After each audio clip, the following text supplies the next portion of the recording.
ماركة النهاردة صاحبتها هي أصغر مليونيرة في مصر، خريجة جامعة أمريكية بمنحة مجانية، وبتتكلم 3 لغات، وعندها أكبر شركة تسويق في دبي. عاملة ضجة كبيرة بمايوهاتها اللي بيفضلها المحجبات وغير المحجبات، وأقل مايو عندها ب20,000 جنيه. أظن كده كلنا عرفناها، هي هادية غالب.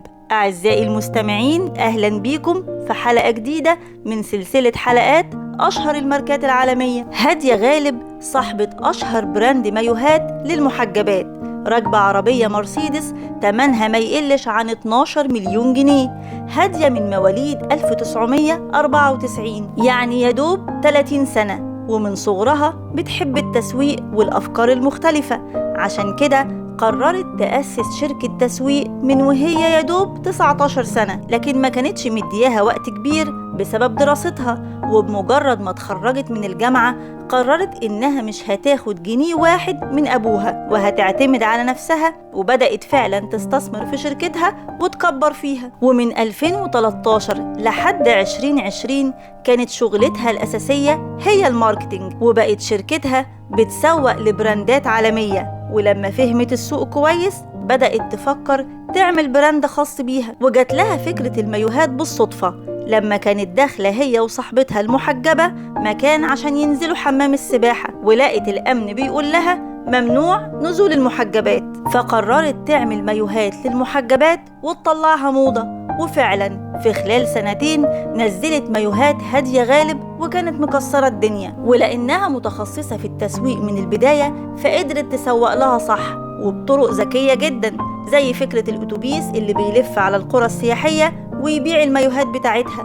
ده غير البلوجرز اللي من كل مكان في العالم بيسوقوا لها. ورغم ان المايوهات بتاعتها غالية جدا، إلا إنها قدرت في فترة قليلة تحقق مبيعات ضخمة وتدخل ملايين في حساباتها، خصوصاً إنها توسعت وبقى البراند بتاعها موجود في 32 دولة على مستوى العالم. لكن في عز شهرتها ونجاحها هادية كانت بتتعرض للتنمر، والموضوع بدأ بلبسها وستايلاتها الغريبة. لكن واحدة واحدة الأمر اتطور، لأن الناس بقوا بيتنمروا على شكلها، زي إنهم مثلاً يقولوا لها ودانك شبه الفيل، ده غير التريقة على أسنانها، لحد ما ركبت تقويم لمدة 10 سنين. والموضوع موقفش عند الشكل وبس، لكن التنمر وصل للتفكير كمان، فبقوا يوصفوها بالغبية وملهاش هدف في الحياة. وفضلت هادية تسمع الكلام ده 7 سنين، لحد ما دخلت في حالة انهيار وإحباط، وبدأت تروح لدكاترة نفسيين، ولغاية دلوقتي